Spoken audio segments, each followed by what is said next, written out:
पिछले पार्ट में हमने देखा कि सू और मैंग पे ब्लिसफुल के लोग अटैक कर देते हैं और कहानी में एक नई कैरेक्टर यांग एक्सू आती है जो एक छोटी और क्यूट सी दिखने वाली डीमन मास्टर होती है और वो मैंग और सू को हरा देती है। इस पार्ट की शुरुआत में हमें सू दिखती है जो बेहोश होती है और धीरे धीरे जब उसे होश आता है तो वो देखती है कि वो एक चट्टान से बंधी हुई लटक रही है। नीचे उसके सामने ही कुछ लोग कोई काला मैजिक कर रहे थे और वहीं पास में यांग एक्सू भी बैठी थी।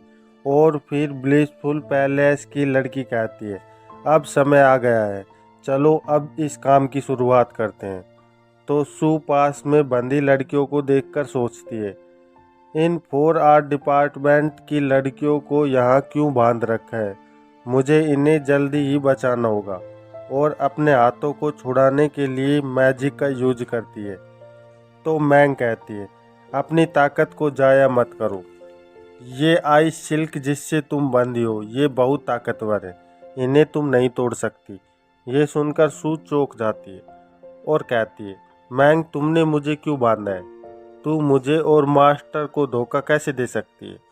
मैंग जवाब देते हुए कहती है, धोखा, मैं तो बस परिस्थितियों के हिसाब से चलती हूँ। बाई लियो चैन मेरे लिए कुछ नहीं है, मैं अब एल्डर सिक्स्थ के साथ हूँ।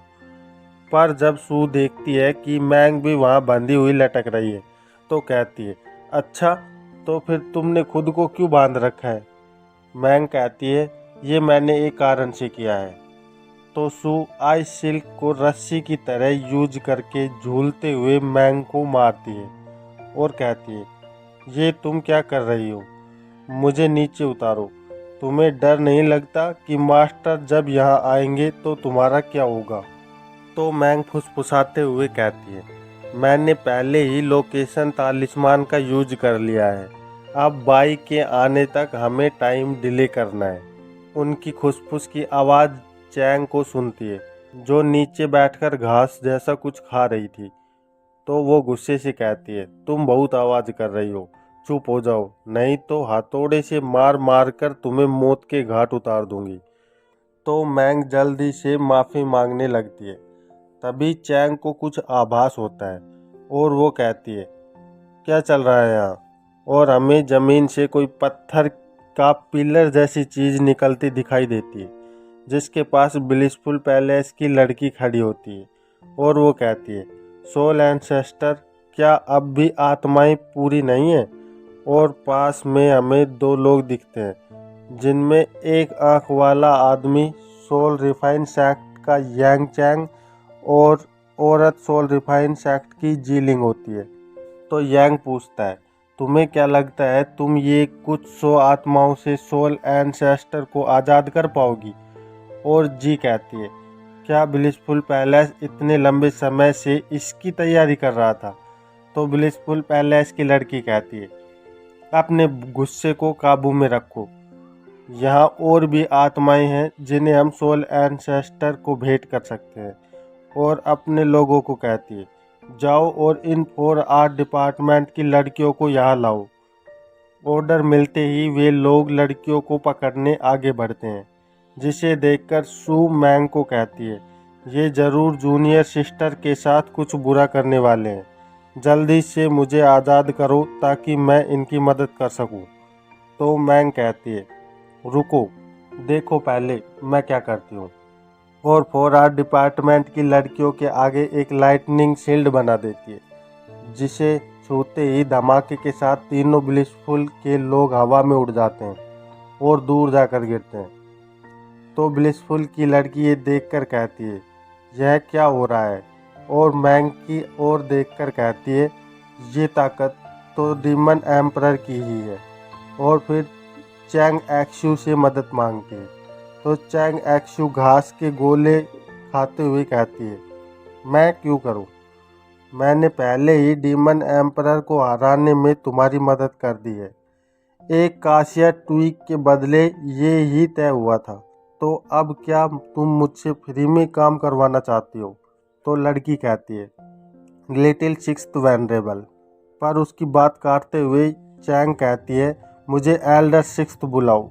तो लड़की सोचती है, ब्लिसफुल पैलेस के पास सिर्फ 3 कासिया ट्विग हैं, जिनमें से हम 2 लेकर आए थे और एक हमने पहले ही यूज कर ली है, और यहाँ इस स्थिति में दूसरी यूज करना बेवकूफ़ी होगी।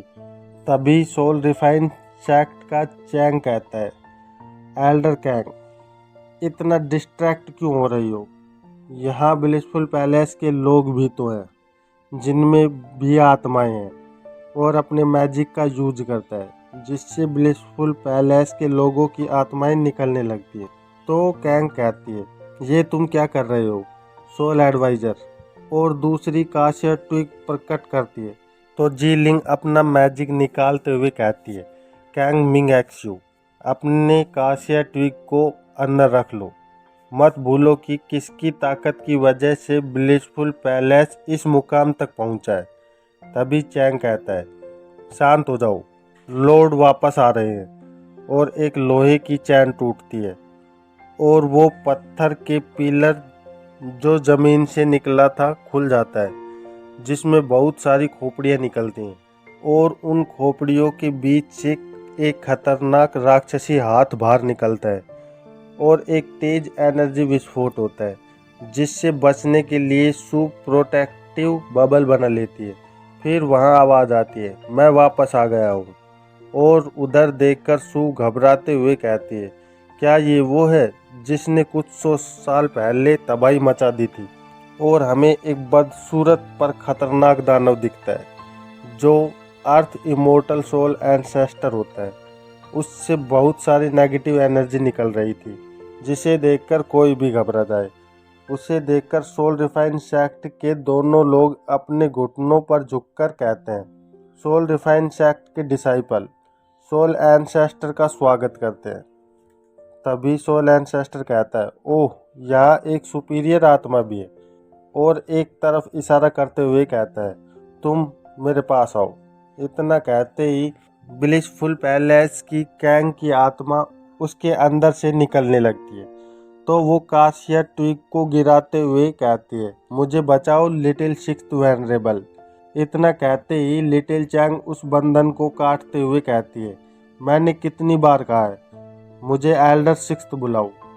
बंधन टूटते ही कैंग एक स्पेल करते हुए कहती है, ब्लिसफुल पैलेस की सीक्रेट तालिस्मान प्रकट हो। और उसके नीचे एनर्जी का बवंडर बन जाता है, जिसके अंदर कैंग गिर जाती है। तो मैंग सू को कहती है, चलो हमें भी भागना चाहिए। और ये देखकर लिटिल चैंग सू को अपनी पावर से खींच लेती है और उस एनर्जी पूल में कूदते हुए सू से कहती है, हिलो मत, अगर तुम जिंदा रहना चाहती हो तो चुपचाप मेरे साथ चलो। ये देखकर मैंग कहती है, रुको, मुझे भी साथ ले चलो। पर वो एनर्जी पूल गायब होने लगता है और मैंग वहीं रह जाती है। फिर सोल एंसेस्टर पूल को गायब होते देख कहता है, लगता है पिछले हजारों सालों में यहाँ बहुत कुछ बदल गया है, जो एक डीमन मास्टर ने किसी को मेरे सामने बचाने की हिम्मत की। फिर वहाँ सोल रिफाइन सेक्ट की जी कहती है, soul ancestor Yun Hong soul sect हजारों सालों से छिपकर काम कर रहा है। ये हमारे सोल रिफाइन सेक्ट की पपेट है, प्लीज़ इस पे रहम करो। तो सोल एंसेस्टर अपने मुंह से एनर्जी अटैक करते हुए कहता है, इन कमज़ोर लोगों की हिम्मत कैसे हुई जो सोल सेक्ट को दबा के रखा है। और वो अटैक 4R डिपार्टमेंट की लड़कियों पर करता हुआ कहता है, मुझे पहले इनकी आत्माएं लेने दो, तब इस दुनिया को एक बार फिर पता चलेगा कि डर क्या होता है। पर उस अटैक को मैंग एक मैजिक शील्ड बनाकर रोकती है और कहती है, तुम अभी तक यहाँ क्यों नहीं आए मॉन्स्टर, मैं इसे और ज़्यादा देर नहीं रोक सकती। तभी गुफा की छत में एक बहुत तेज धमाका होता है और ज़मीन पे एक एक्स आकर गिरती है, जिसे तो आप जानते ही होंगे, क्योंकि ये एक्स होती है हमारे हीरो बाई की। और फिर बाई की आवाज़ आती है, तुम्हें ढूंढना बहुत मुश्किल काम था, क्यों तुम विलेंस ऐसे कोने में छुपे रहते हो। ये सुनकर सोल एंसेस्टर गुफा के ऊपर देखता है, जहाँ बाई अपनी स्टाइल में खड़ा होता है। उसे देखकर सोल एंसेस्टर के भी पसीने निकल जाते हैं और वो कहता है, तुम? तो बाई कहता है, क्या हुआ, ऐसे क्या देख रहे हो, क्या तुमने कभी एक मेन कैरेक्टर को नहीं देखा? और इसी के साथ इस पार्ट का अंत होता है। पिछले पार्ट में हमने देखा कि सोल रिफाइंड सेक्ट के लोग सोल एंसेस्टर को आज़ाद कर देते हैं। फिर वहाँ बाई की धमाकेदार एंट्री होती है। इस पार्ट की शुरुआत में हम देखते हैं कि बाई गुफा की छत पे खड़ा होता है। उसे देखकर सोल सेक्ट की जी पूछती है, ये कौन है, ये यहाँ कैसे पहुँचा? और सोल एंसेस्टर बाई को देखकर सोचता है, ये आदमी पक्का अभी रिवॉल्विंग लाइट स्टेज पे है, पर मैं इसकी स्किल्स को क्यों नहीं देख पा रहा। और बाई गुफा की छत से नीचे कूदता है। उसे देखने में वो किसी सुपर हीरो की तरह कूल लग रहा था और उसके पास में ही उसकी एक्स ज़मीन में गड़ी हुई थी, जिसमें बहुत तेज आग जैसी एनर्जी निकल रही थी। बाई जब एक्स को उठाता है तो उसके शरीर में वो एनर्जी ट्रांसफ़र हो जाती है और वो भी एक्स की तरह जलने लगता है। फिर बाई कहता है, तो ब्लिसफुल पैलेस के लोग तुम जैसे बूढ़े को रिवाइव करने के लिए सोल कलेक्ट कर रहे थे। ये सुनकर सोल एंसेस्टर गुस्से से अपने हाथ में झंडे जैसा हथियार, जिस पे भी खोपड़ियाँ लगी हुई थी, उसे उठाकर अपने अंदर से डिमोनिक एनर्जी रिलीज करते हुए कहता है, ओह, मैं 1000 साल शील क्या हुआ कि अब कीड़े भी उछलने लगे हैं। तुझे इसकी सज़ा भुगतनी पड़ेगी और इस गलती की सिर्फ एक ही सज़ा है, वो है मौत। ये कहकर वो बाई पर अटैक करता है और बाई की और ब्लैक कलर की रबर जैसी चीज़ें आती हैं, जिन्हें देखकर बाई एक तालिस्मान निकालता है और 5 स्टार डिवाइन तालिस्मान बोलकर उसे एक्टिव कर देता है, जिससे एक फायर का ड्रैगन बन जाता है और सोल एंसेस्टर के मैजिक को पलक झपकते ही नाकाम कर देता है। ये देखकर सोल एंसेस्टर चौंकते हुए कहता है, ये कैसे हो सकता है? इस दुनिया में एक डिवाइन रूनिक मास्टर भी है जो अभी रिवॉल्विंग लाइट स्टेज पे है, मुझे अपना नाम बताओ। और बाई अपने हीरो की इमेज की तरह ही स्टाइल से जवाब देता है कि मैं हूँ तुम्हारा बाप। ये सुनकर सोल एंसेस्टर का गुस्सा सीमा पार कर जाता है और वो एक्टिव कहते हुए एक हाई ग्रेड डीमन अटैक को रिलीज करता है और उसके चारों ओर तारकोल की तरह लिक्विड निकलने लगता है। तो बाई बचाव में और डिवाइन तालिस्मान का यूज करता है, पर वो तालिस्मान उस तारकोल में फंस कर रह जाते हैं और उस तारकोल के सिरे पे एक चेहरा बन जाता है। वो बाई के पास आकर कहता है, अब तुम मेरे इलाके में हो और अब तुम कुछ नहीं कर सकते।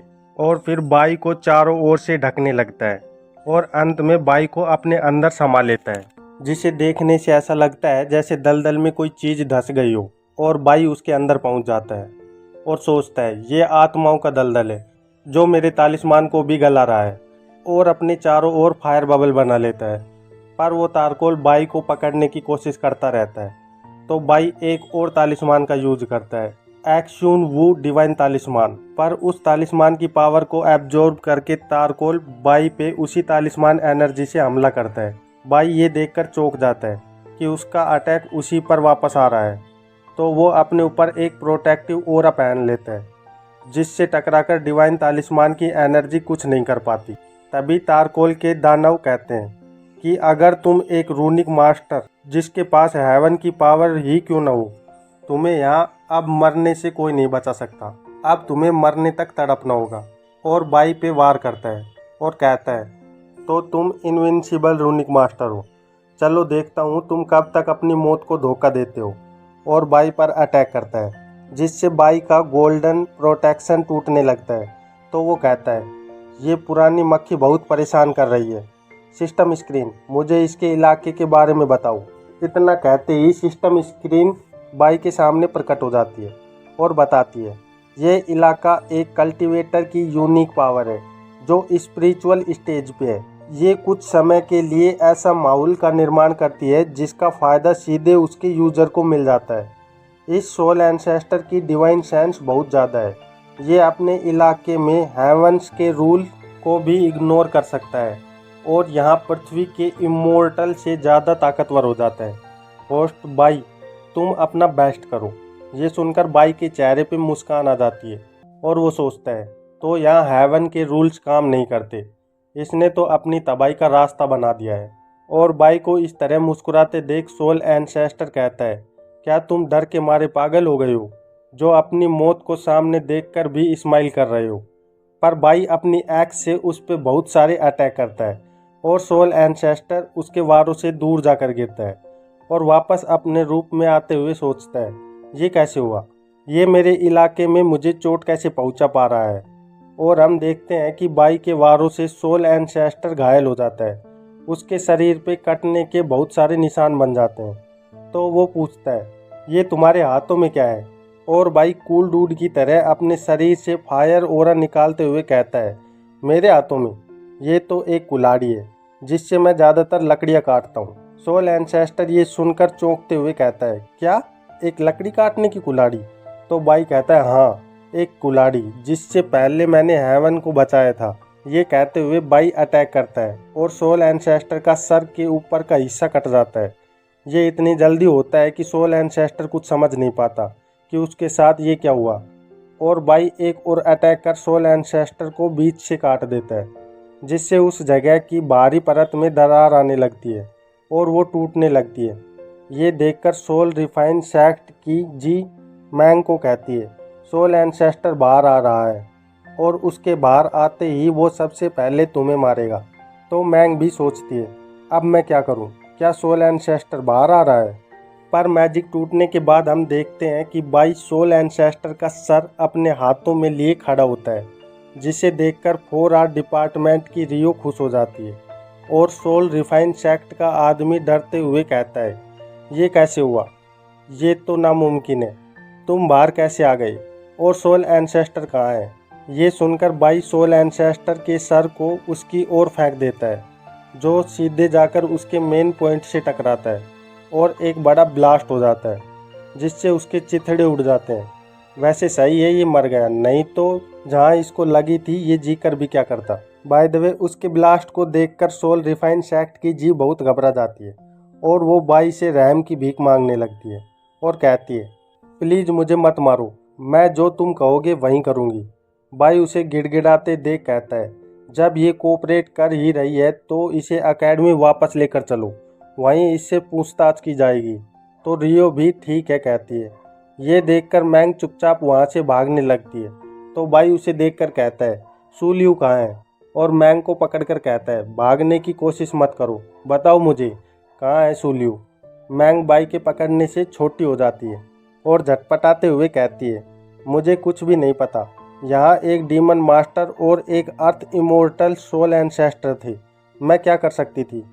तभी उन्हें रोकते हुए कोई कहता है, अंकल भाई, वो 4R डिपार्टमेंट की लड़की डोऊ डोऊ होती है जो देख नहीं सकती।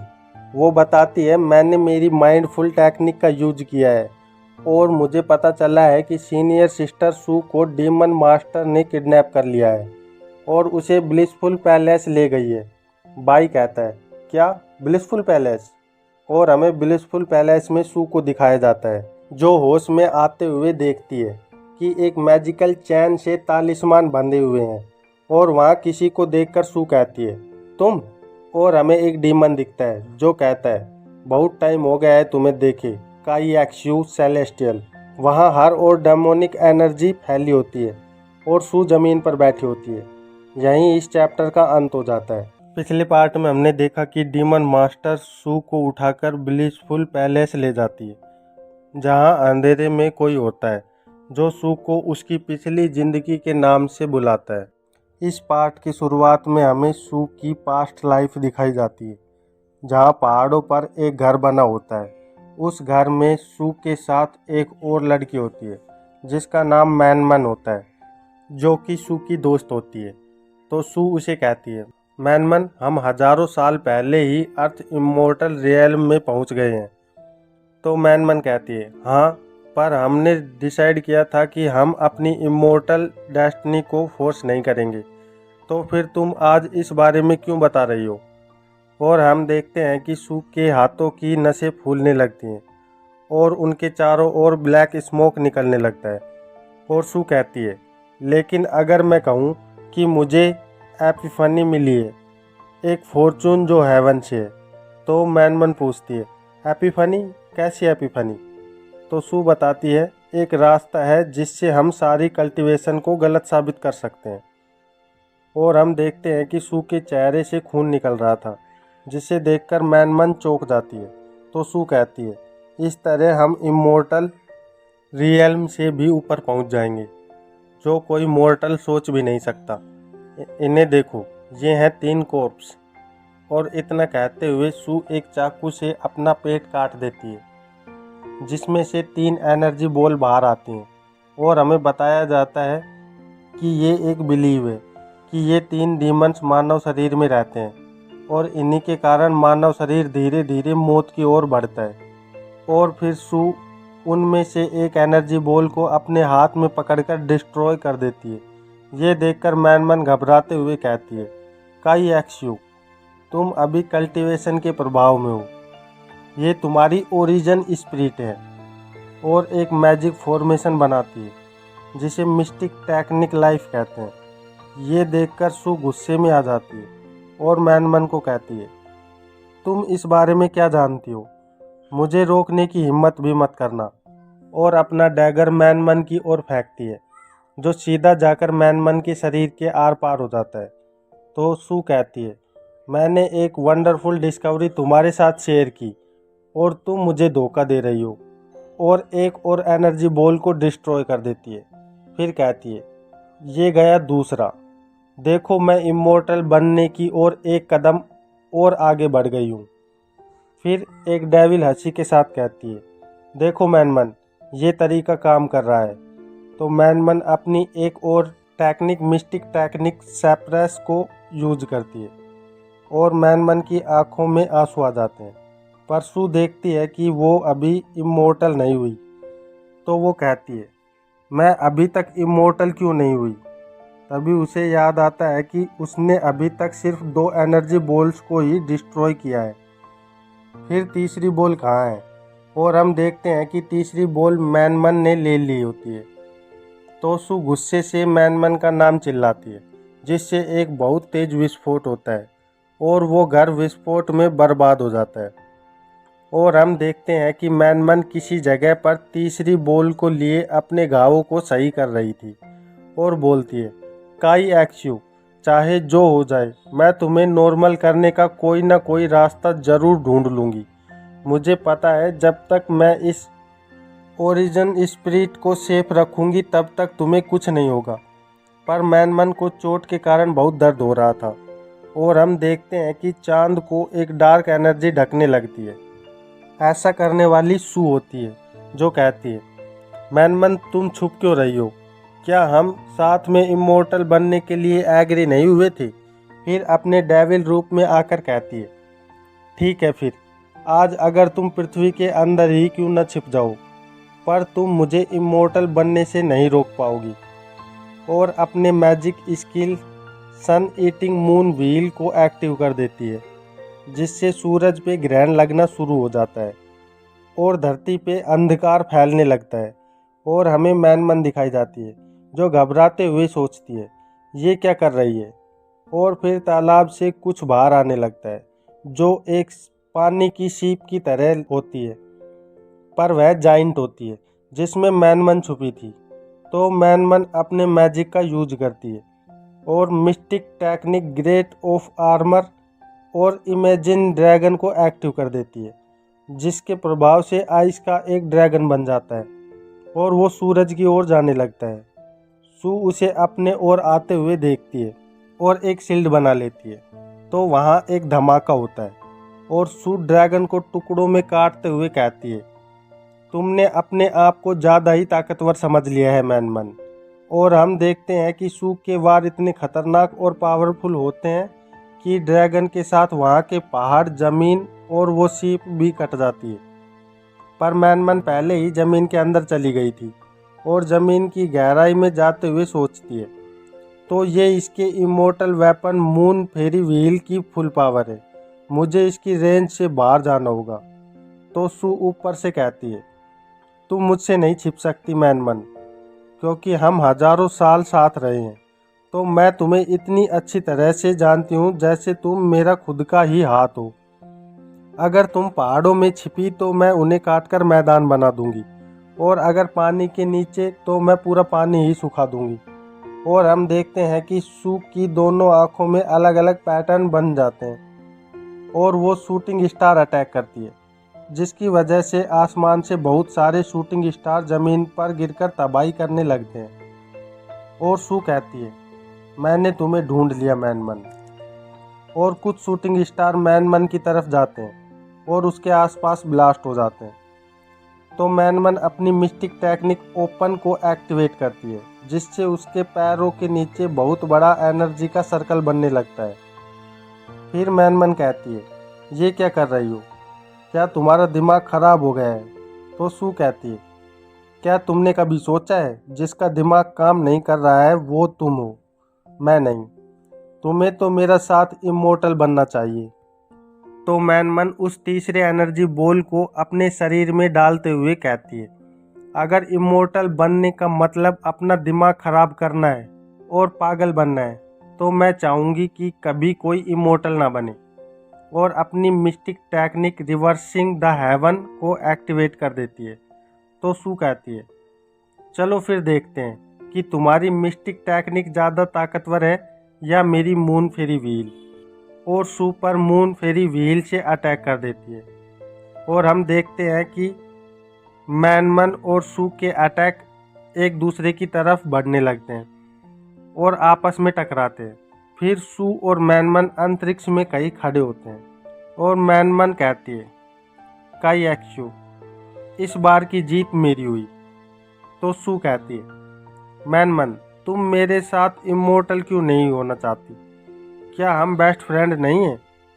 तो मैनमन कहती है, हाँ, यही तो कारण है कि हम बेस्ट फ्रेंड हैं और मैं तुम्हें इस हालत में नहीं देख सकती, इसलिए मैं तुम्हें नॉर्मल करना चाहती हूँ, चाहे वो तुम्हारा एक हिस्सा ही क्यों ना हो।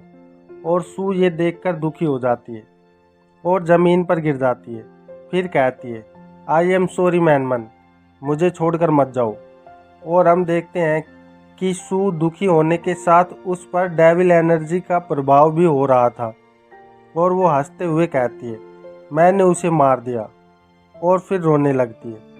यहीं इस चैप्टर का अंत होता है। पिछले पार्ट में हमने देखा कि हमें सू की पिछली जिंदगी के बारे में दिखाया जाता है, जहाँ सू इमोर्टल होने के लिए अपने ही दोस्त के साथ लड़ाई करती है और उसे मार देती है। इस पार्ट में हमें सू को दिखाया जाता है जिसे सब कुछ याद आ गया था, तो वो गिल्टी फील करने लगती है और दुखी होकर रोते हुए कहती है, नामुमकिन, मैं ऐसा कभी नहीं कर सकती।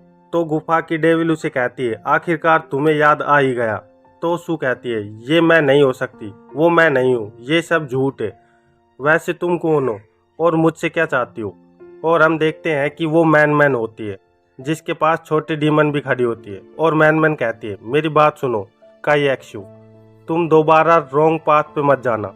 और सू उसे पहचानते हुए कहती है, मैनमन, तुम मैनमन हो, तुम एक कॉर्प्स इमोर्टल बन गई। तभी मैनमन को किसी के आने का आभास होता है। तो वो कहती है, लगता है हमारे यहाँ कोई मेहमान आया है। फिर छोटी डीमन को आदेश देते हुए कहती है, लिटिल सिक्स, जाओ उसका स्वागत करो। और लिटिल सिक्स सर झुकाकर हाँ कर देती है। और हमें ब्लिसफुल पैलेस के बाहर का दृश्य दिखाया जाता है, जहाँ बहुत बड़ा धमाका हो रहा था। और वहाँ बाई याद आता है, जो ब्लिसफुल के लोगों से कहता है, मेरी डिसाइपल कहाँ हैं? उसे मुझे सौंप दो, नहीं तो मैं तुम सबको यहीं मार दूंगा। अब अगर कोई हीरोइन को पकड़ेगा तो हीरो को तो गुस्सा आएगा ही। दूसरी ओर ब्लिसफुल पैलेस की लीडर एक्स जू खड़ी होती है और कहती है, चाहे हम गिनती में बहुत सारे हैं, पर हम इसका कुछ नहीं बिगाड़ सकते।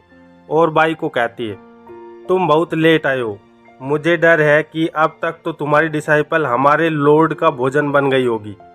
ये सुनकर बाई को बहुत तेज गुस्सा आता है और वो अपना ब्लड स्पेल रिलीज करते हुए कहता है, फिर तो तुम सबको भी उसके साथ ही मरना होगा। और हम देखते हैं कि बाई के अटैक से वहाँ मौजूद सभी लोग खून के चिथड़ों में बदलने लगते हैं, लेकिन ब्लिसफुल पैलेस की लीडर अपने आगे एक शील्ड बनाकर बच जाती है। तो बाई अपनी एक्स लेकर उसे भी मारने तेजी से आगे बढ़ता है। तो लीडर बचने के लिए एक काशिया ट्यूब तोड़ते हुए कहती है, लिटिल सिक्स वेनरेबल, प्लीज मुझे बचा लो। और उसके बोलते ही लिटिल सिक्स का पिलर बाई के आगे आकर गिरता है और बाई उछलकर थोड़ा पीछे हट जाता है। तो पिलर पर खड़ी होकर लिटिल सिक्स कहती है, तुम्हें कितनी बार कहा है मुझे एल्डर सिक्स तो बुलाओ। तो ब्लिसफुल की लीडर उसे थैंक यू कहती है। और लिटिल सिक्स पिलर से नीचे आते हुए लीडर को कहती है, ये तुम्हारी लास्ट काशिया ट्विग थी, अब के बाद हम एक दूसरे की कोई हेल्प नहीं करेंगे। बाई ये सब देखकर कहता है, एक डीमन मास्टर जो क्रॉसिंग टर्बुलेंस स्टेज पे है, तो वो लॉर्ड तुम हो जिसके बारे में ये लोग बता रहे थे। तो लिटिल सिक्स एटीट्यूड में बाई से कहती है, मुझे तुम्हें जवाब देने की कोई ज़रूरत नहीं है, निकलो यहाँ से और अपने काम से काम रखो। तो बाई अपनी फायर एनर्जी को रिलीज करता है, जिससे उसके आसपास की चट्टानें टूटने लगती हैं, और वो कहता है, तुम्हें ऐसा कहने की ज़रूरत नहीं है, मैं तो सिर्फ ये जानना चाहता हूँ कि मेरी डिसाइपल कहाँ है। तो लिटिल सिक्स बाई को बच्चों की तरह चिढ़ाते हुए कहती है, तो तुम उसके मास्टर हो, मैं तुम्हें कुछ नहीं बताने वाली। बाई को ये सुनकर गुस्सा आ जाता है और वो कहता है, अगर ये बात है तो तुम अगर डीमन मास्टर हो फिर भी तुम मुझे नहीं रोक पाओगी। फिर अपने मैजिक का यूज लिटिल सिक्स पर कर देता है, जिसे देखकर ब्लिसफुल की लीडर जोर से चिल्लाती है और हम देखते हैं बाई ने लिटिल सिक्स को उसके दोनों कानों से पकड़ लिया है। तो लिटिल सिक्स लीडर से कहती है, इतना ज़्यादा क्यों चिल्ला रही हो, ये पागल तो अभी रिवॉल्विंग लाइट स्टेज पे है, ये मेरा कुछ नहीं बिगाड़ सकता। फिर हम देखते हैं कि बाई लिटिल सिक्स को पीटने लगता है और एक चाटा पड़ते ही लिटिल सिक्स की हालत ख़राब हो जाती है और वो कहती है, ये क्या कर रहे हो, छोड़ दो मुझे। फिर हमें पता चलता है कि बाई वार करने के लिए गोल्डन एम्परर हेवनली माइट की बीटिंग ड्रम टेक्निक का यूज कर रहा था, जिससे उसके हाथ से डिवाइन एनर्जी निकलने लगती है। एक चाटा और पड़ते ही लिटिल सिक्स दर्द से चिल्लाने लगती है और बाई को गालियाँ निकालने लगती है। फिर कहती है, ये तुम क्या कर रहे हो। तो बाई कहता है, मैं तो बस तुम्हें पीट रहा हूँ। इसी के साथ एक और थप्पड़ मारता है। तो सिक्स गुस्से से कहती है, छोड़ दे मुझे, मैं तुझे जान से मार दूंगी, तेरे छोटे छोटे टुकड़े कर दूंगी।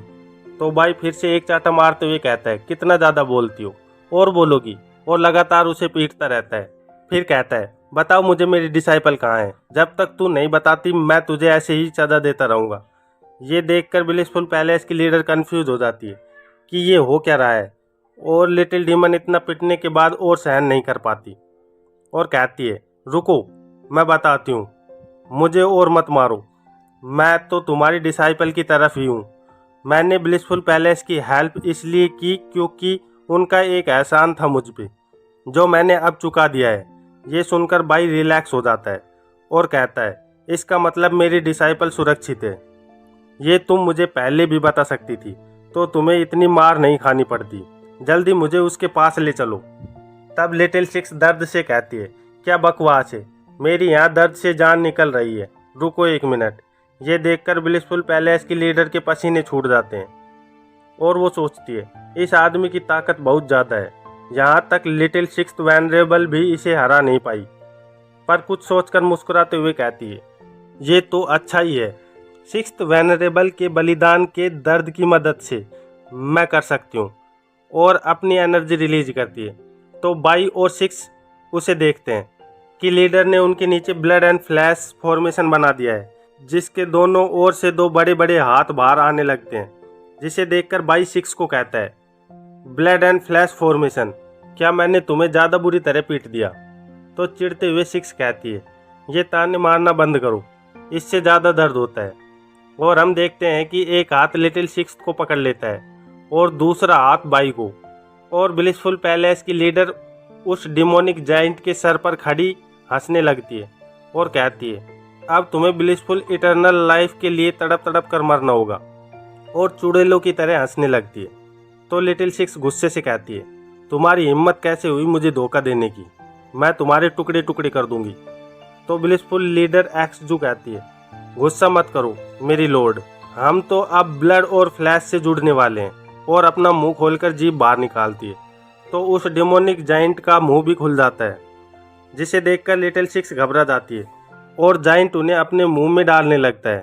तो बाई कहता है, ये खरगोश तो इतनी क्यूट है, तुम इस खरगोश को कैसे खा सकते हो। तो लिटिल सिक्स चिढ़ते हुए कहती है, तुम्हें ये बात करने का यही वक्त मिला था।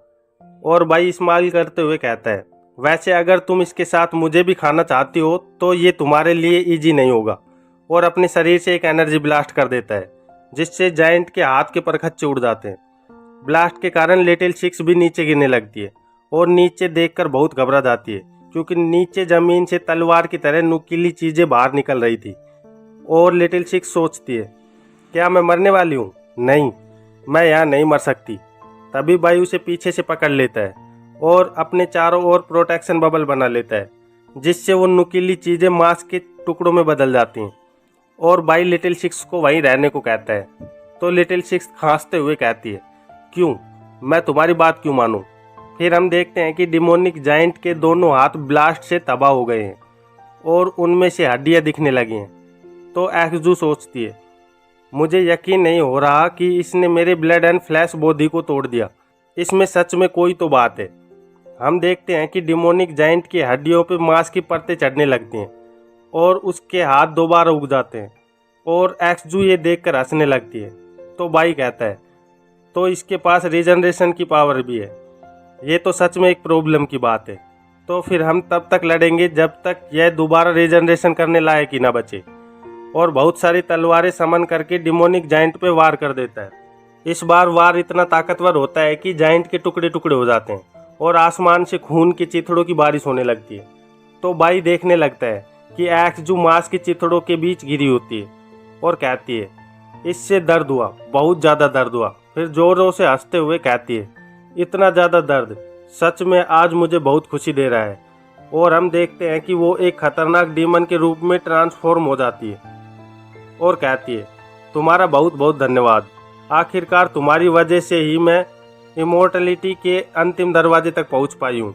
और फिर खून और मांस से नुकीली भालों जैसी रस्सियों बनाकर सिक्स और बाई पर अटैक कर देती है, जो बाई की बनाई शील्ड को भेदते हुए अंदर जाने लगते हैं। ये देखकर लिटिल सिक्स कहती है, अब हम क्या करें? इसने तो तुम्हारी गोल्ड शील्ड को भी भेद दिया, कुछ तो करो। पर बाई कुछ नहीं करता और कुछ सोचने लगता है और वो नुकीली मांस खून की रस्सियां उन्हें बांधने लगती हैं। और हम देखते हैं कि एक रस्सी ने लिटिल सिक्स का गला दबाना शुरू कर दिया है, जिससे उसकी बहुत बुरी हालत हो जाती है। और वो कहती है, अब क्या करूं? मैं अपने ओरा का इस्तेमाल क्यों नहीं कर पा रही? तो डीमन एक्सजू कहती है, अपनी एनर्जी वेस्ट मत करो। जब तक मेरे फ्लैश और ब्लड तुमसे कनेक्टेड है तब तक मैं तुम्हारे ओरा को एब्जॉर्ब कर सकती हूँ।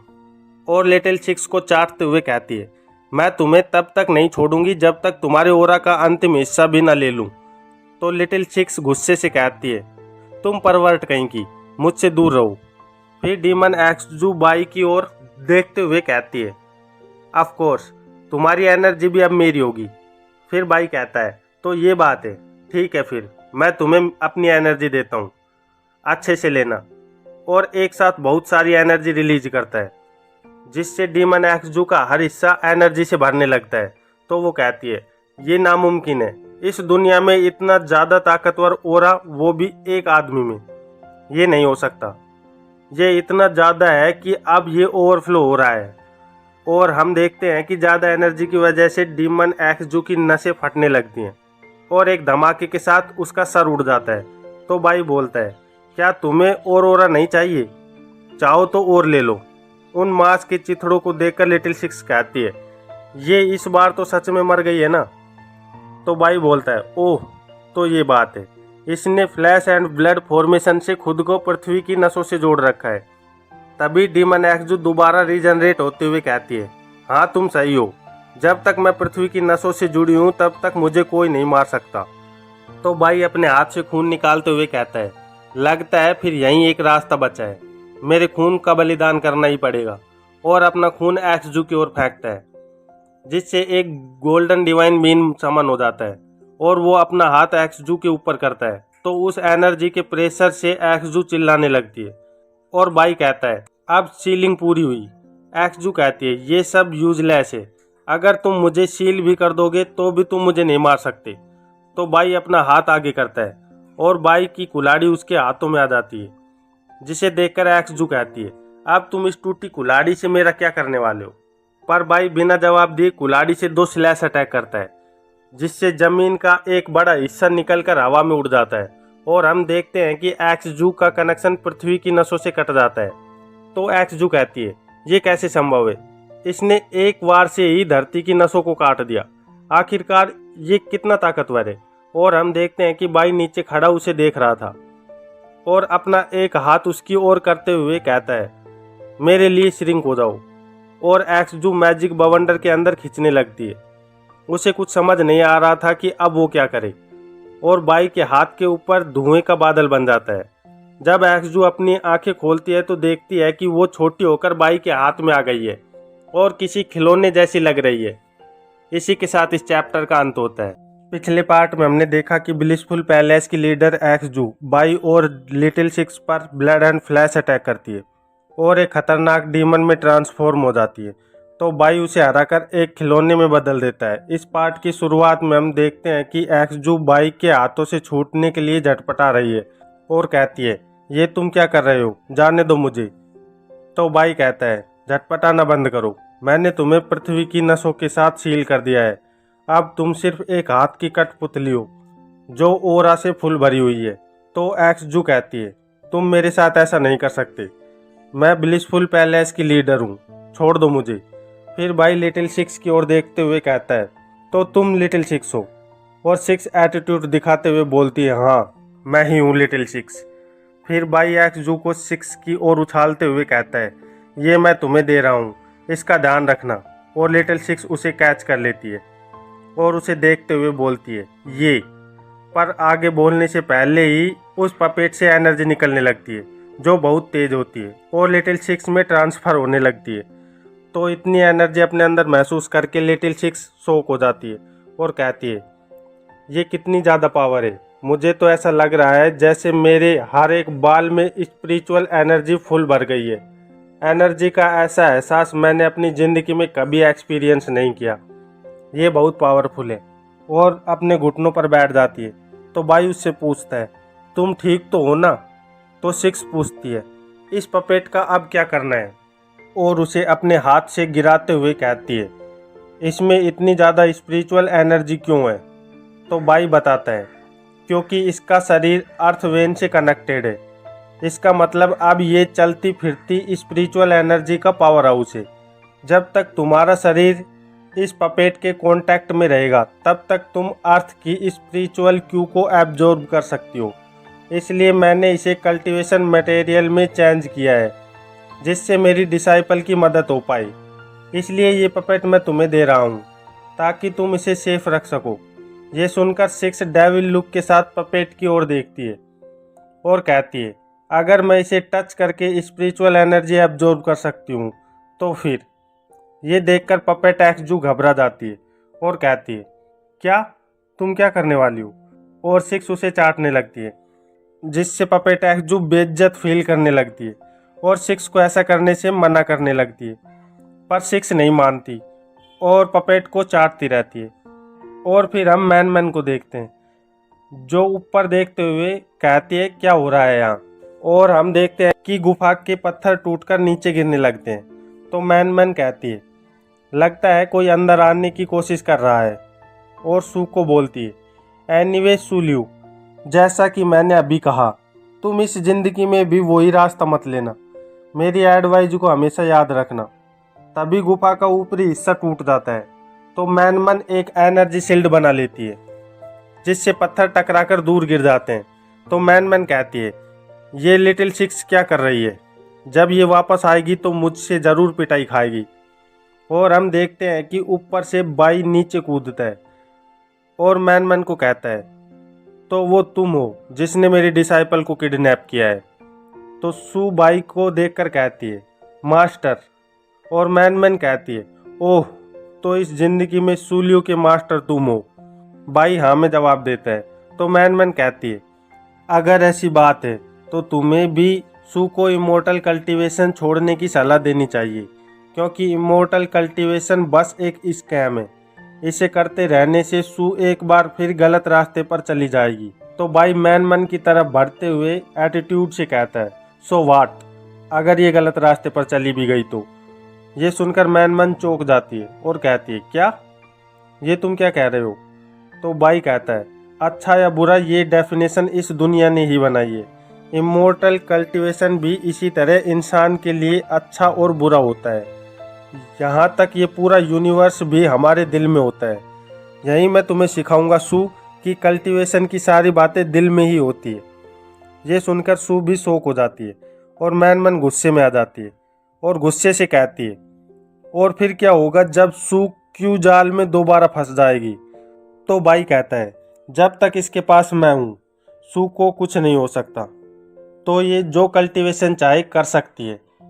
तो मैन कहती है, हम हजारों सालों से एक साथ जिंदगी और मौत से गुजरे हैं, जो तुम कभी नहीं समझ सकते। तो तुम्हें ये सब कहने का हक किसने दिया? फिर बाई अपनी एनर्जी रिलीज करते हुए कहता है, किसने मुझे हक दिया? मैं इसका मास्टर हूँ। और बाई की एनर्जी मैन को टच हो जाती है, तो वो किसी और जगह पर टेलीपोर्ट हो जाती है। मैन को कुछ समझ नहीं आ रहा होता कि वो कहाँ आ गई है, तो वो बाई से पूछती है, कहाँ हूँ मैं? तो बाई बताता है, ये जगह मेरी डिवाइन कॉन्शियसनेस स्पेस है, तुम इसे डोमेन कह सकती हो। और पूछता है, क्या तुम्हारे और कोई क्वेश्चन भी बाकी हैं? तो मैन कहती है, पर क्या तुम रिवॉल्विंग लाइट स्टेज पर नहीं हो? तो बाई स्माइल करते हुए कहता है, ऐसी डिटेल्स पर फोकस करने की कोई ज़रूरत नहीं है। तो मैन पूछती है, ये इतने बड़े मुर्दे किसके हैं? तो बाई जवाब में कहता है, ये तो वो लकड़ियाँ हैं जिन्हें मैं सालों से काट रहा हूँ। और मैन उन मुर्दों को देखकर सोचती है, यहाँ पर जितने भी मुर्दे हैं उनमें से कोई भी मायना स्टेज से कम नहीं होगा, ये कैसे हो सकता है? तो बाई कहता है, अब तो तुम्हें मुझ पे भरोसा है ना कि मैं सू का ध्यान रख सकता हूँ। मैं तुम्हें सोचने का थोड़ा वक्त देता हूँ। और एक चुटकी बजाता है, जिससे मैन वापस गुफा में टेलीपोर्ट हो जाती है और सोचती है, मैं अब समझ सकती हूँ कि सूलियू इस चीफ मास्टर पर इतना भरोसा क्यों करती है। इसकी ताकत को कोई नहीं माप सकता। और बाई सू के सर पे हाथ रख कर कहता है, तुम चिंता मत करो, बस खुद पे ध्यान दो, बाकी मैं देख लूँगा।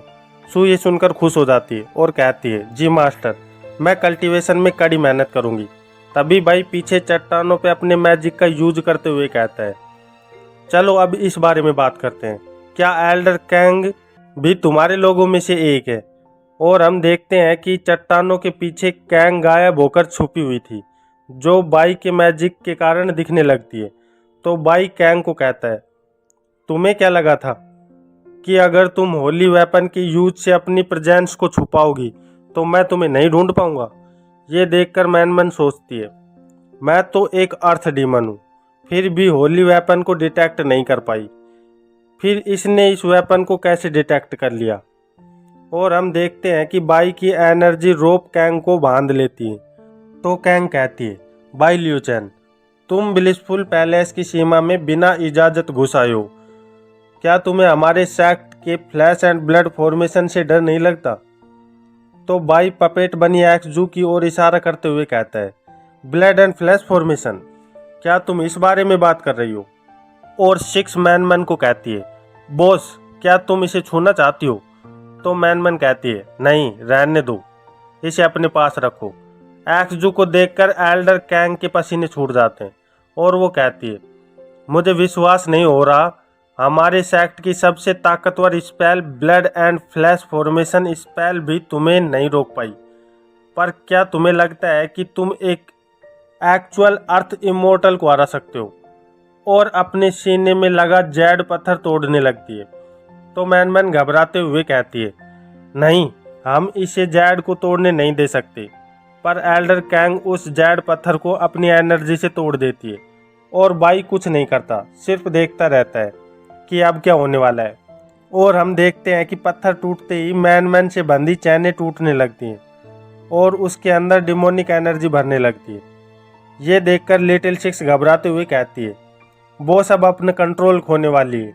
वो जेड पेंडेंट बॉस से बंधी चैनों को कंट्रोल करता था, उसके टूटते ही ये चैनें भी डिसअपियर हो गई हैं और बॉस पर लगी पाबंदी भी हट गई। और हम देखते हैं कि मैन का रूप बदलने लगता है और उसके मुंह में वैम्पायर जैसे दांत उगाते हैं। तो सिक्स कहती है, बॉस की कॉन्शियसनेस डेथ क्यू के प्रभाव में आ गई है। और सू मैन की ये हालत देखकर जोर से मैन का नाम चिल्लाती है। तो बाई उसे कहता है, घबराने की ज़रूरत नहीं है, मैं यहीं हूँ अभी। और हम देखते हैं कि मैन की आंखों में खून की प्यास साफ दिख रही है और वो एक खतरनाक डीमन में बदल गई है, जिसे देखकर एल्डर कैंग जोर जोर से हंसने लगती है और कहती है, अब कोई नहीं बचेगा, आज यहाँ सब मारे जाएंगे। और यहीं इस चैप्टर का अंत होता है। पिछले पार्ट में हमने देखा कि ब्लिसफुल पैलेस की एल्डर कैंग जेड पत्थर को अपनी एनर्जी से तोड़ देती है, जिससे मैन पर बंधी चैनें टूट जाती हैं और वो एक अर्थ इमोर्टल डीमन में ट्रांसफॉर्म हो जाती है। इस पार्ट की शुरुआत में हम देखते हैं कि मैन इतनी बड़ी हो जाती है कि बाकी लोग उसके सामने कीड़े मकोड़ों जैसे लगते हैं, और इसी के साथ वो अपनी मैजिकल ओरा रिलीज करती है, जिसे बाई एक गोल्डन शील्ड बनाकर रोक लेता है। तो लिटिल सिक्स बाई को बताती है कि अब तो हम गए काम से। पिछली बार जब बॉस ने खुद से कंट्रोल खो दिया था, तब 3 मायना स्टेज के कल्टीवेटर ने अपनी जान से हाथ धोकर बड़ी मुश्किल से बॉस को वापस सील कर पाए थे। अब हम क्या करें? इधर एल्डर कैंग भी हंसते हुए कहती है, तुम लोग सोचना भी मत कि आज तुम जिंदा बच पाओगे। आज तो तुम्हें ये पक्का ख़त्म कर देगी। उनकी बड़बड़ से बाई इरिटेट हो जाता है और कहता है, कितनी आवाज़ कर रहे हो, और अपने मैजिक से कैंग के मुंह पे रस्सी बांध देता है। साथ में लिटिल सिक्स का मुंह भी बंद कर देता है। तो लिटिल सिक्स सोचती है, मेरा मुंह क्यों बंद कर दिया, मैं तो बस सावधान कर रही थी। और बाई कुछ तालिस्मान सू को देते हुए कहता है, इन्हें पकड़ो। तभी हम देखते हैं कि मैन शील मैजिक फॉर्मेशन का निर्माण करने लगती है और अपना अटैक बाई पे कर देती है। तो बाई और मैन की पावर आपस में टकरा जाती है और बाई अपनी एनर्जी रिलीज करते हुए कहता है, एक कोर्प्स जो सील भी बना सकती है, ये तो मज़ेदार लग रहा है। और एक तालिस्मान मैन की ओर फेंकते हुए कहता है, क्या तुम बस इतना ही कर सकती हो? आखिरकार एक लाश तो लाश ही होती है। तभी मैन बाई पर अटैक करती है, पर बाई का तालिस्मान मैन के सर पर जाकर चिपक जाता है। तो मैन जोर से चिल्लाती है और वहाँ एक बहुत बड़ा धमाका हो जाता है, जिसमें मैन और बाई दोनों दिखाई देना बंद हो जाते हैं। तो सू और सिक्स घबराकर उन्हें पुकारने लगते हैं।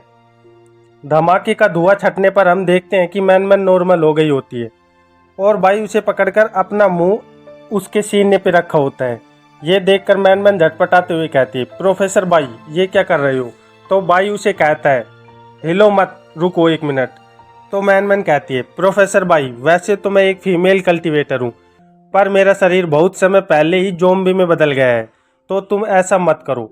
और बाई कहता है, अच्छा तो ये प्रॉब्लम है, मैं सब कुछ समझ गया हूँ। और हम देखते हैं कि बाई मैन के शरीर से उसकी करप्टेड एनर्जी चूस कर बाहर निकाल रहा था, जिसे देखकर लिटिल सिक्स खुशी से उछलते हुए कहती है, बॉस तुम दोबारा नॉर्मल हो गई हो। तो मैन बाई से कहती है, ओह तो तुम ये कर रहे थे। दूसरे शब्दों में, तुम्हारा अचानक कोई दूसरा इरादा नहीं था, बल्कि तुम तो मेरे शरीर की प्रॉब्लम ढूंढ रहे थे। तो बाई अपने मुंह से उस करप्टेड एनर्जी को बाहर निकालते हुए कहता है, दैट्स राइट, ये तो बस एक एक्सीडेंट था और कुछ नहीं, पर इस वक्त तुम्हारा शरीर इस स्थिति में नहीं है कि ये ऐसा बना रहे, तो जितना जल्दी हो सके मुझे इसे फिक्स करना होगा। और अपने मैजिक एनर्जी से करप्टेड एनर्जी को ख़त्म करते हुए कहता है, इसमें थोड़ी दिक्कतें हैं, अगर हमें इस प्रॉब्लम से छुटकारा चाहिए तो हमें जल्दी से सेक्ट जाना होगा, क्योंकि यहाँ हमारे पास ज़्यादा रिसोर्स नहीं है। तो मैन कहती है, क्या मुझे भी तुम्हारे साथ जाना है? तो बाई उसे कहता है, तुम इस बारे में आराम से सोच सकती हो, हम फिर बात करते हैं, पहले मैं इसका इलाज कर देता हूँ। और कैंग की ओर बढ़ने लगता है। तो कैंग डरते हुए कहती है, मैं तो ब्लिसफुल पैलेस की बातों में आ गई थी। सीनियर भाई आप तो एक अच्छे आदमी हैं, प्लीज़ मेरी ज़िंदगी पर रहम करो, मुझे मत मारो। तो भाई कहता है, मैंने नहीं सोचा था कि तुम मुझे सीनियर ब्रदर कहोगी। ठीक है, वैसे हम सेम सेक्ट से हैं, तो मैं तुम्हें जान से नहीं मारूंगा। और अपने मैजिक का यूज कर देता है। ये देखकर कैंग कहती है, बाई लियो चैन ये तुम क्या कर रहे हो? और उसे बहुत तेज दर्द होने लगता है, तो वो जोर से चिल्लाने लगती है और एक फॉर्मेशन में गायब होने लगती है। तो बाई कहता है, गेट लॉस्ट, आज के बाद अकेडमी का तुमसे कोई नाता नहीं है। और देखता है कि सिक्स, सू और मैन उनके सेक्ट जाने की बात पे डिस्कस कर रहे होते हैं। सू कहती है, अगर तुम चाहती हो तो चलो हमारे साथ, पर लिटिल सिक्स मना करते हुए कहती है, नो वे, ये नहीं हो सकता। तो मैन बोलती है, लिटिल सिक्स इस तरह की बात मत करो, तुम जानती हो कि ये मेरे लिए कितना ज़रूरी है। तो सिक्स कहती है, बॉस तुम एक अर्थ इमोर्टल हो, तुम ऐसे किसी पर कैसे निर्भर हो सकती हो जो अभी रिवॉल्विंग लाइट स्टेज पे ही है। फिर वहाँ बाई आकर पूछता है, क्या तुमने सोच लिया कि तुम्हें हमारे साथ जाना है कि नहीं?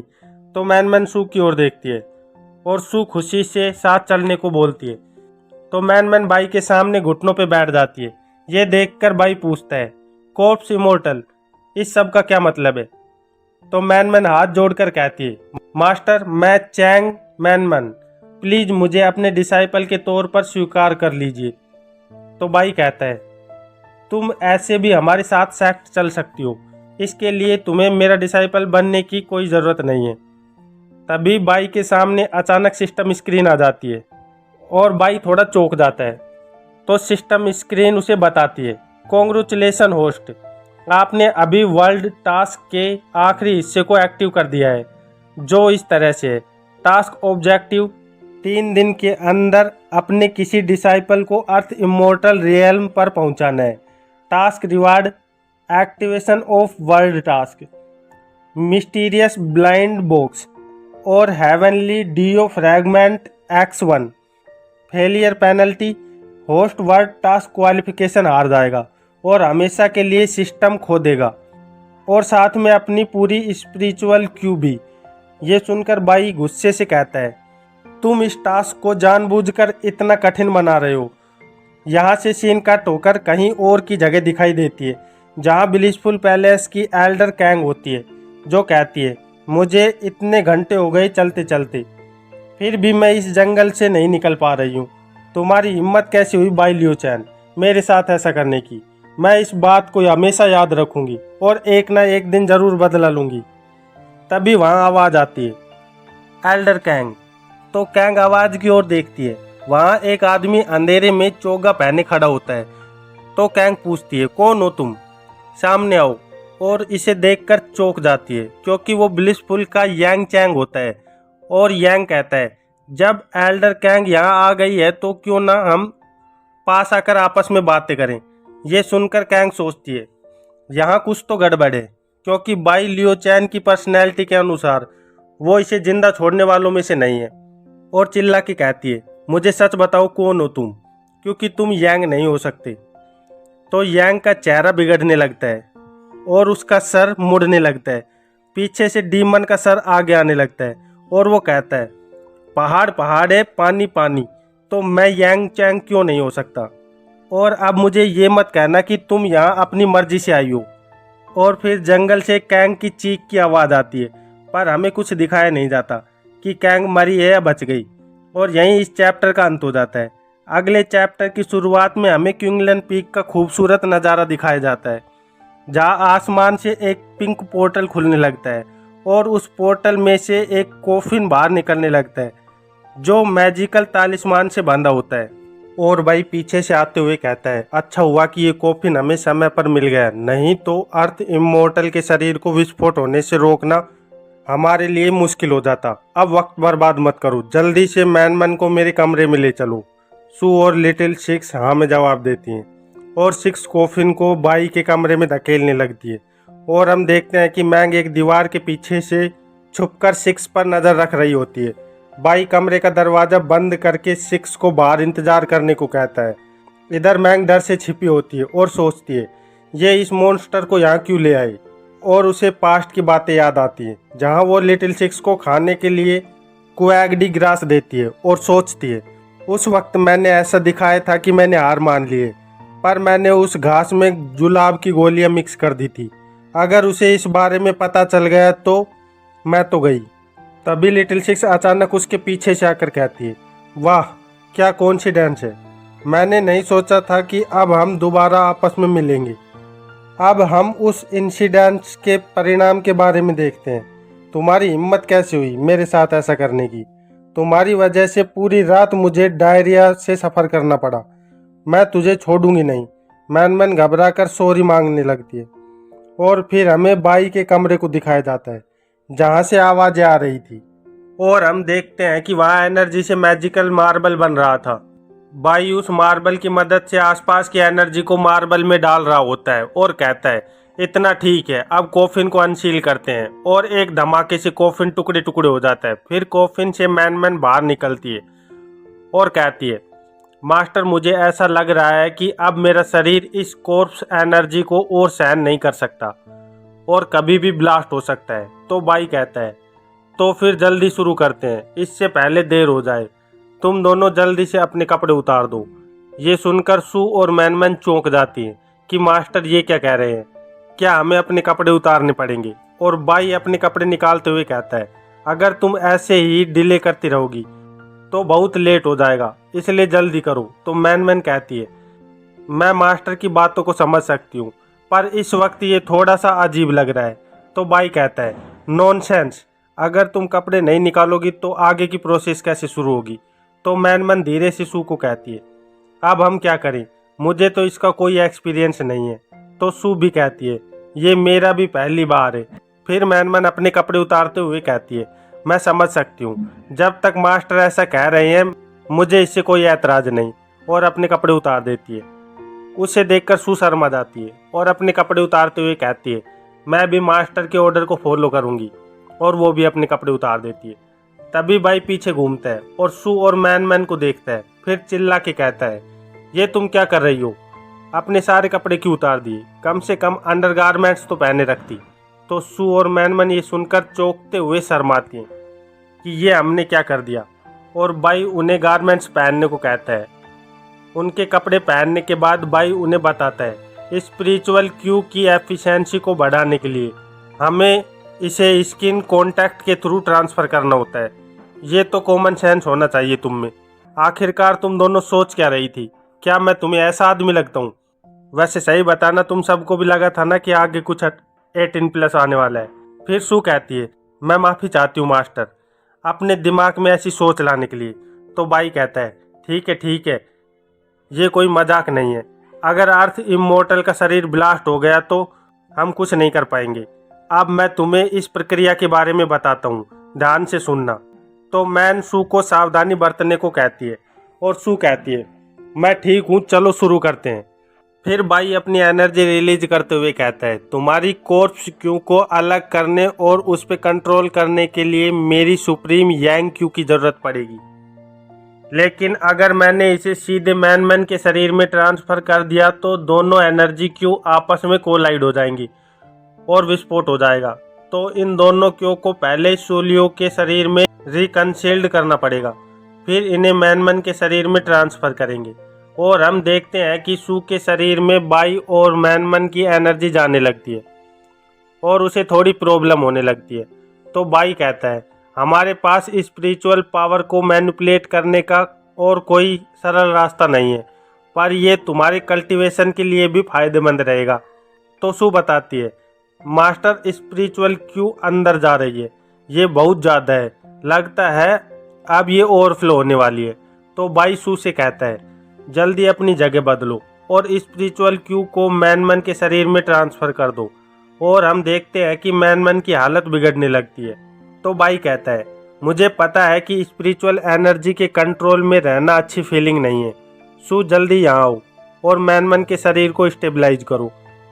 और सू मैनमैन के शरीर को टच करते हुए कहती है, मैनमैन तुम चिंता मत करो, मास्टर की स्किल्स सच में बहुत अच्छी हैं, तैयार हो जाओ, अब मैं एनर्जी ट्रांसफ़र करने वाली हूँ। और यहाँ सीन कट होकर एक गाजर पे जाता है जिसे मैंग लिटिल सिक्स को देते हुए कहती है, लॉर्ड डीमन एम्परर, ये ईस्टर्न होंग गाजर आपके लिए है। तो सिक्स गाजर को देखते हुए सोचती है, इस दुनिया में इतनी परफेक्ट क्वालिटी की गाजर कैसे हो सकती है, ये तो स्पिरिचुअल क्यू से भरी हुई है, चलो एक टुकड़ा खा के देखती हूँ। और गाजर की एक बाइट लेते ही सिक्स की आंखों में चमक आ जाती है। वो तो जैसे अपने सपनों की दुनिया में चली जाती है और कहती है, ये तो सच में बहुत टेस्टी है। और देखती है कि वो पूरी गाजर खा चुकी है और उसे इसका पता ही नहीं चला। तो मैंग वू जुई के पास जाते हुए कहती है, वू जुई, आज से ये तुम्हारी बॉस है और मैं सेकंड बॉस। अगर मुझे या बॉस को गाजर चाहिए तो अच्छा यही रहेगा कि तुम चुपचाप गाजर दे दो। तो सिक्स कहती है, इस कीड़े को तो तेल में फ्राई करने की ज़रूरत भी नहीं है। और वो जुई के पास आकर कहती है, ये मैंग वैसे दिखने में ही ताकतवर है, असलियत में बहुत कमज़ोर है, ये अभी सिर्फ हाफ डीमन एम्परर है। अगर तुम स्पिरिट डीमन की पीक पर हो तो ये तुम्हें कोई नुकसान नहीं पहुंचा सकती, तुम सच में बहुत ताकतवर हो। तो वो कहती है, तुम कौन हो, क्या तुम भी मेरी गाजर चुराना चाहती हो। तो सिक्स डेविल लुक बनाकर हंसते हुए कहती है, मुझे पता है अब क्या करना है। और वो के सर पे हाथ ले जाकर स्पिरिचुअल एनर्जी ट्रांसफ़र करने लगती है और कहती है, अभी मेरे पास बहुत ज़्यादा स्पिरिचुअल एनर्जी है, तो क्यों ना तुम्हारे इमोर्टल फेथ के लिए मैं थोड़ी तुम्हें दे दूं।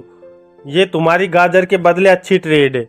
वैसे भी मैं देखना चाहती हूँ कि जब तुम डीमन किंग रियल्म पे पहुँचोगी तो कितनी ताकतवर हो जाओगी। और यहीं इस चैप्टर का अंत हो जाता है।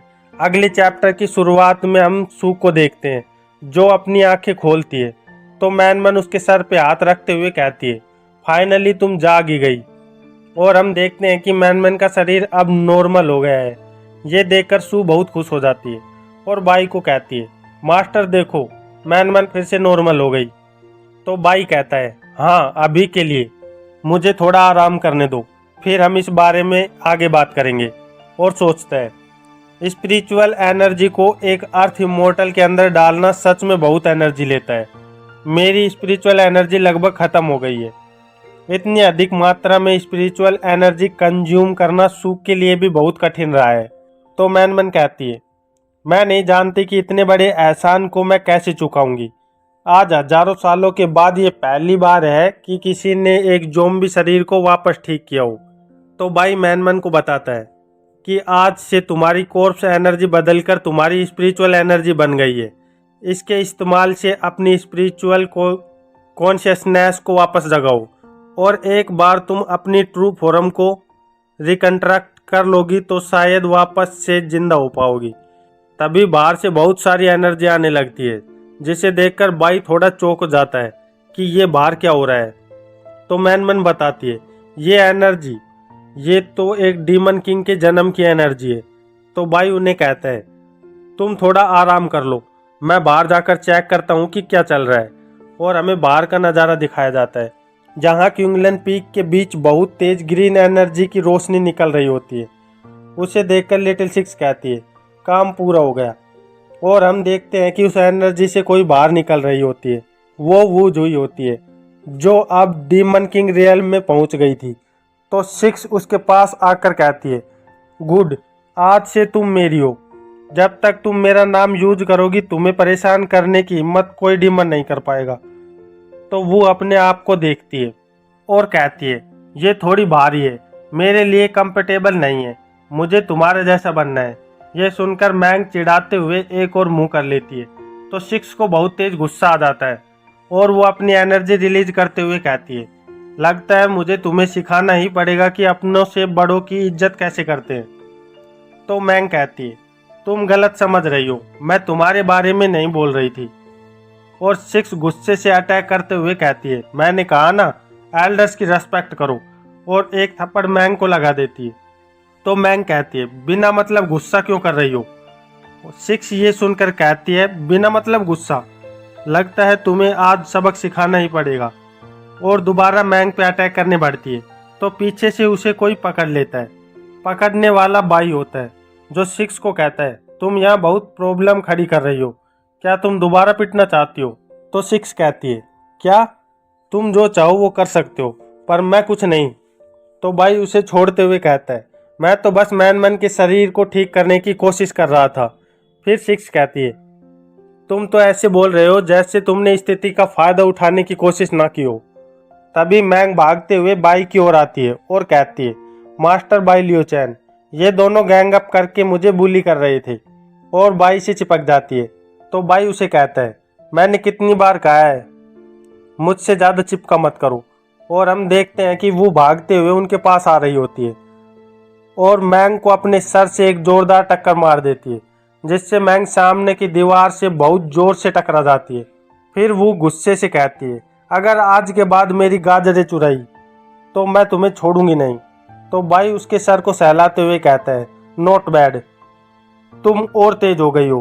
पर वो, चाहे मैंग जैसी भी है, वो तुम्हारी सीनियर है। तुम अब एक डीमन किंग हो, तो तुम्हें अपने एल्डर्स की रेस्पेक्ट करना आना चाहिए। तुम समझ रही हो ना कि मैं क्या कह रहा हूँ। तो वो हाँ कहती है और भाई सिक्स को कहता है, सिक्स, मैंग को घर ले जाओ और वापस आकर मुझे कोर्ट यार्ड में मिलो।